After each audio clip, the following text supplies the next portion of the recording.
Sumubok nga uli kami manisid dito sa Dumakaa River, ibaba naman Lagunlong Bridge. Abay, ang dami pa rin naman naming nahuli, ay anong lalaki pa. At ito nga ang season 23 ng ating paninisid sa Dumakaa River. Pero teka, intro, pasok. Kasarapan nga. At dito na nga lang kami nag-intayan sa bagong bypass. Ito yung bagong tulay na ibaba naman Lagunlong Bridge. At dito kasi kami magsisimula sa ibaba na rin. Habang naglalakad nga kami, kumuha na rin sila ng ipil-ipil para pamuna sa kanilang mga antipara. Para ba mawala yung mga moist-moist. Para pagsisid mo sa ilalim ng tubig ay napakalinaw at napakaliwanag talaga. Kaya naman ito dinigdig na ni Joey Boy at ipinunas na nga sa kanilang antipara. At sa mga oras na to ay magsisimula na sila. At nagsimula na nga agad yung ating dalawang kasama. At sumunod naman ay si Joey Boy ang magsisimula dito manisid. Ganito talaga palagi si Joey Boy, lagi nagdadasal bago sumisid. At nakahuli na nga agad dito si Paring Pilmar, ang bagong pustiso ngayong araw. Ang nahuli nga niya ay bakuli. Ito nga pala guys ay hindi na nalaki, kaya kahit maliit lang okay lang kahit ulihin na. At maya lang ay nakahuli na nga agad si Joey Boy. Ang nahuli ba dito ni Joey Boy yung nalaking tilapia ay nalapad talaga ng sobrang lapad. At malapad nga rin tong nahuli dito ni Joey Boy ay gapalad na. Pag meron ka nitong 5 piraso, sureball na ang 1 kilo. At sumunod naman nakahuli ay itong pinsan ni Paring Pilmar. Yari. Uy, nalaglag pare ko. Ayun pa. At maya nga lang ay nakahuli na naman si Paring Pilmar, ang bagong pustiso ngayong araw. Aba, ay parang bagong pustiso dun yung nahuli ay. At ang sumunod naman na nakahuli ay itong pinsan ni Paring Pilmar. Aba, ay talagang yan, ang dami ngayong isda dito sa aming pinanisidan ay kakatuwa. At habang ako'y nagbo-voice over, aba ay panay ang tilaok ng manok ay kainaman. Kahit hindi na ako maglagay ng music background, meron na tilaok. Ay hagot na mga manok yan, talaga nakikipagsabayan. At sa mga oras na to ay nakahuli na naman si Paring Pirmal. Aba ay talagang kasarapan. Talagang nagsunod-sunod ang aming huli dito at napakaraming isda, kahit dito lamang sa Babawan talagang nakadami kami. At shoutout nga pala dito kay Idol Montesa Alex ng Nagkarlan. Ay ingat ka palagi Idol, maraming salamat sa iyong suporta. At sa mga oras na to ay nakahuli na naman si Joey Boy. Gitik ang tama, talagang walang kagalaw-galaw, ay pilay patay. At makalipas nga lang ang ilang minuto ay nakahuli na naman dito si Paring Pilmar, ang bagong pustiso ngayong alaw ay bulol.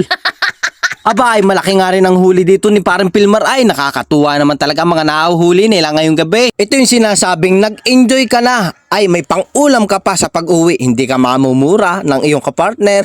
Ito yung mas maigi kaysa mag-inom o magtambay. Ayan, ang gandang aliwan ay talagang pag-uwi mo may pang-ulam pa. At ito na Idol ang request mo. Shoutout sa'yo John Lester Jumamoy.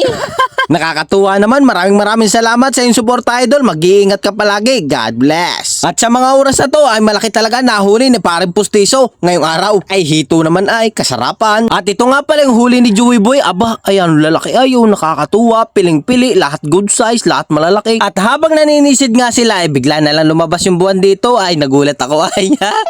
Ano kami kayong bagalay do? Ay naman aray. Bali guys, ngayong gabi ay unang dilim nga pala dito sa paninisid naming aray. Inabot lang kami ng sikat ng buwan. At sa mga oras na to ay nakaswerte na naman yung pinsan ni Paring Pilmar, ay nakahuli ng kasarapang hito, good size, malaki. Sumikat na nga ang buwan, kaya naman ako'y naiinip na kakaunti na nahuhuli. Habang naninisid nga sila dyan sa Lagaslasan, ay ako naman ay nakaupo lamang dito sa bato. Bali ganito nga lang lagi guys ang aking ginagawa kapag kami naninisid. Lagi lang ako tagadala ng gamit, saka ng kung ano-ano pa. Nag-video lamang sa kanila at ganito lang talaga yung aking mga ginagawa. Pero ako'y naninisid din dati guys. Napatigilan ko, anong nasakit yung ulo ko. Simula nung ako'y na-hospital. Bali 6 months akong nasa gamutan. Hospital, balik-balik. Kung ako'y gumaling, di na ako makasisid ng mga ayos. Buwan na nasakit yung ulo ko, nadugo yung ilong. Dugo ang tainga. Pero sana makasisid ulit ako ng maayos. Bali naiinggit na lang ako sa kanila eh. Pag naninisid sila, nakakahulin malalaki. Ako, nasa tabi lang. Pero masaya rin ako na nakakakita na nakakahuli sila ng malalaki. Siyempre, kadamay din ako sa pangulam. At nakahuli nga kami dito ng banak. Okay, so, banak. Baka makawala pa pare. Yeah. Kita lang natin ng konti. Yan, wag na, dito na. Yan. Oh, silid. Bali dalawa sana yung mahuhuli namin ditong banak, mas malaki yung isa at isang kiluhin ay nakawala naman at di nadali. Kaya naman ang nahuli na lang dito ni Joey Boy ay tilapia, ay kasarapan naman ang laki, malaki na din. Ito yung sinasabing pag meron kang 5 piraso ay talagang solve ang pangulamin, ito ang 1 kilo. At nakahuli pa nga dito si Joey Boy ng hito, abay kasarapan ng laki, talagang malalaki ang hito dito sa Dumaka River. Sa mga oras na to medyo dumalang na nahuhuli, kaya naman tinamaan ako ng antok dito. Kaya naman kami aahon na kasi wala nang nahuhuli, gawa ng bilog na ang buwan, lumabas na.